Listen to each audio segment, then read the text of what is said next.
வணக்கம். 4 விதமான வழிமுறைகள் இறைவனை அடைவதற்கு இருக்கிறது. சரியை, கிரியை, யோகம், ஞானம் அப்படின்னு சொல்லியிருக்கோம். அதில் சரியை என்றால் என்னங்கிறத போன பதிவில் சொல்லியிருக்கேன். சரியை பற்றி விளக்கம் சொல்லியிருக்குது.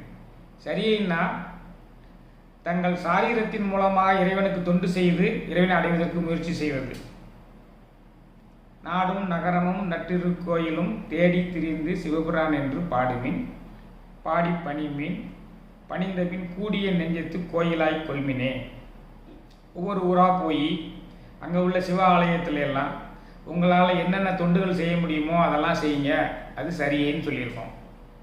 எளியனல் தீபமிடல், மலர் கொய்தல், அழிதின் மேல்கள், அது தூர்தல், வாழ்த்தல், தளிமணி பற்றல், பல் மஞ்சனமாதி தளி தொழில் செய்வதுதான் தாசமார்க்கமேன்னு சொல்லி அதை சுருக்கமாக சொல்லியிருக்கோம். தொண்டு செய்வது, உங்கள் சரீர பிரகாசம் செய்வது, கோயிலில் போய் உழவார பணிகள்லாம் செய்கிறது, இந்த மாதிரிலாம் செய்கிறது சரியை நெறியில் இறைவன் அடைவ முயற்சி செய்கிறது.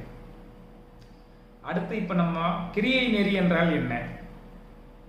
கிரியை நெறி என்றால் நம்மளுடைய செயல்கள்னால, நம்மளுடைய வாழ்க்கை முறையினால இறைவனை அடைவதற்கு முயற்சி செய்வது.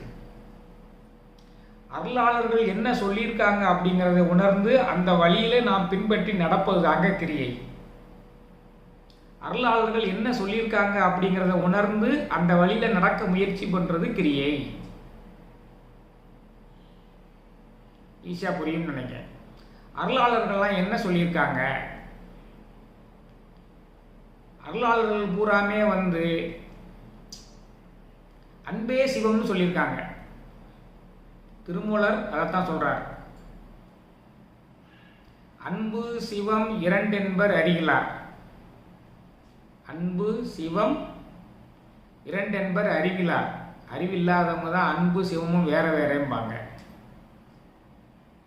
அன்பே சிவமாவது யாரும் அறிகிறார். அன்புதான் சிவம்ங்கிறது தெரிஞ்சுக்கிட மாட்டேங்காங்க. அன்பே சிவமாவது யாரும் அறிந்த பின் அன்பே சிவமாய் அமர்ந்திருந்தாரே. அன்புதான் சிவம்னு நீ தெரிஞ்சு கொண்டேன்னா நீ உலக உயிர்களிடத்தில் எல்லாமே அன்பு செய்ய வேண்டும். அதான் உங்களுடைய அன்பு விசாலப்படும் பொழுது அது அருளாகிறது. மனித உயிர்கள்ட்ட காட்டக்கூடிய இதுக்கு தான் அன்புன்னு சொல்லி பேரு. எல்லா உயிர்கள்ட்டையும் நீ அன்பு செலுத்தினீன்னா அது அருளாகிவிடும் இல்லையா? இதான் கிரியை நெறினா என்ன? கிரியை நெறியில அருளாளர்கள் இப்படிலாம் நமக்கு வாழ்ந்து காமிச்சிருக்காங்க.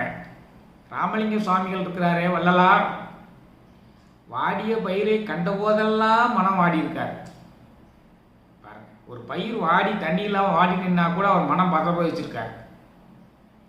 அப்பா நான் வேண்டுதல் கேட்டு அருள் புரிதல் வேண்டும், 6 உயிர்க்கெல்லாம் நான் அன்பு செயல் வேண்டும், எப்பாரும் எப்பதமும் எங்கனும் நான் சென்றே எந்தை நினது அற்புகளை இயம்பிடல் வேண்டும். இதே மாதிரி நம்ம வாழணுங்க. அதான் கிரியை நெறி. எல்லா உயிரிழத்தும் அன்பு செலுத்தணும். எல்லா உயிரிழத்தும் அன்பு செலுத்தணும்னா என்ன செய்யணும்? எந்த உயிரையும் துன்புறுத்தாமல் இருக்கணுமா இல்லையா? இப்ப சமண முனிவர்களாம் நடந்து போகும் பொழுது மயிலிறகால அந்த தரைய சுத்தம் செஞ்சுக்கிட்டே போவாங்க. ஏன்னா கண்ணுக்கு தெரியாத சிற்று உயிர்கள் கூட நம்ம பாதத்தில் மிதிப்பட்டு அழிந்து விடக்கூடாதுன்னு கவனமா இருந்திருக்காங்க. அதான் அன்பு, அதான் அருள். அப்படி வாழக்கூடிய நெறிமுறை தான் கிரியை நெறிமுறை. எல்லா உயிர்களுக்கும் அன்பு செலுத்தி வாழ்வது. எல்லாத்தையும் ரொம்ப எளிமைப்படுத்தி சொல்லக்கூடியது திருக்குறள். அது என்ன சொல்லுது? தன் ஊன் பெருக்கற்கு தான் பிரிதொன்றின் ஊனுண்பான் எங்கனம் ஆளும் அருள். உன் உடம்ப வளர்க்கறதுக்காக வேண்டி பிற உயிர்களை அடித்து கொன்று தின்னக்கூடிய உனக்கு எப்படி அருள் வரும்? அன்பின் முதிர்ச்சி தான் அருள் சொல்லியிருக்கமா இல்லையா? அப்ப அருள் இல்லாவிட்டால் உன்னை எப்படி ஆண்டவன் அழைத்துக் கொள்வான்? அப்ப கிரியை நெறினா என்ன? உலக உயிர்களிடத்து எல்லாமே அன்பு செய்து அருளாளர்கள் சொன்ன முறைப்படி வாழ்வது.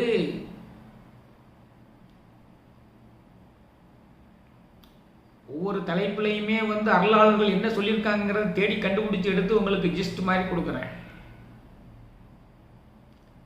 காணுறு கோடி கடிகமல் சந்தனம். காணுறு கோடி கடிகமல் சந்தனம் வானுறு மாமலர் இட்டு வணங்கினோம். வானுறு மாமலர் இட்டு வணங்கினும் ஊனினை நீக்கி உண்பவர்க்கல்லாது. ஊனினை நீக்கி உண்பவர்க்கல்லாது தேனமர் கழல் சார ஒண்ணாதே. தேனமர் பூங்குழல் சார ஒண்ணாதே, சேரவும் ஒண்ணாதே, எப்படினாலும் எடுத்துக்கலாம். இதான் கிரியை நெறிக்கு திருமூலர் சொல்லக்கூடிய பாட்டு. காணுறு கோடி கடிகமல் சந்தனம். காட்டில் விளையக்கூடிய அதிகமான மனம் பரப்பக்கூடிய கோடிக்கணக்கான சந்தனங்களை கொண்டு நீ இறைவனை வழிபட்டு அர்ச்சனை செய்து வழிபட்டாலும், காட்டில் கிடைக்கக்கூடிய விலை உயர்ந்த சந்தனங்களை எல்லாம் கொண்டு வந்து அரைத்து அபிஷேகம் செய்து அர்ச்சனை செய்து நீ வழிபட்டாலும், வானுறு மாமலர் இட்டு வணங்கினும் தேவலோகத்தில் உள்ள முக்கியமான மலர்களையெல்லாம் கொண்டு வந்து நீ இறைவனை அர்ச்சனை பண்ணி வழிபட்டாலும், ஊனினை நீக்கி உண்பவர்க்கல்லாது தேனமர் பூங்குழல் சேர ஒண்ணாதே. ஊனினை நீக்கி உண்பவர்க்கல்லாது, கொல்லாமை வேண்டும், கொன்று தின்னாமை வேண்டும். அப்படி இருப்பவங்க தான் வந்து இறைவனுடைய திருவடியை சேர முடியும். இதுதான் கிரியை. கிரியை நெறி என்றால் என்னன்னா இதான். எந்த உயிரினங்களையும் கொல்லாமலும் கொன்று தின்னாமலும் எல்லா உயிர்களிடத்திலும் அளவுக்கு அதிகமாக அன்பு வைத்து பிற உயிர்கள் துன்புத்துறை காண பொறுக்காமல் அவைகளெல்லாம் துன்பத்திலிருந்து காப்பாற்றுவது, இந்த மாதிரி நெறிமுறைப்படி வாழ்வதுதான் கிரியை நெறி. அறிவினால் ஆகுவதுண்டோ பிரிதின் நோய் தன்னோய் போல் போற்றா கடைன்னு வள்ளுவர் சொன்னாரு. பிற உயிர்களுக்குள்ள துன்பத்தை எல்லாம் தன் துன்பம் போல் பாவித்து எந்த உயிரினங்களையும் கொல்லாமலும் கொன்று தின்னாமலும் உலக உயிர்களிடத்திலெல்லாம் அன்பு செய்து வாழ்வதே கிரியை நெறி. சரியை நெறினா நம்ம உடம்புல உள்ள உயிர் இருக்கிற வரைக்கும் இறைவனுக்கு தொண்டு செய்து வாழ்வது. இது அன்பு நெறியை அகலப்படுத்தி அருளாக்கி உலக உயிர்களை எல்லாம் அன்பு வசப்படுத்தி உலக உயிர்களுக்குள்ளே துன்பத்தை எல்லாம் போக்குவனாக எவன் வாழ்கிறானோ, எல்லாருக்கும் நல்லவனாக எவன் வாழ்கிறானோ, எவன் கொல்லாமலும் கொன்று தின்னாமலும் வாழ்கிறானோ அவனே கிரியை நெறியில் சிறந்தவனாக கருதப்படுவான். இதை பின்பற்ற முயற்சி செய்யுங்கள். அதான் சரியை என்றால் என்ன, கிரியை என்றால் என்ன சொல்லிவிட்டோம். இன்றைய விளக்கம் கிரியை நெறி என்றால் என்ன. காணுறு கோடி கடிகமல் சந்தினம் வானுறு மாமலர் இட்டு வணங்கினும் ஊனினை நீக்கி உண்பவர்க்கல்லாது தேனமர் பூங்குழல் சேர ஒண்ணாதே. தெரிந்து கொள்ளுங்கள். நன்றி.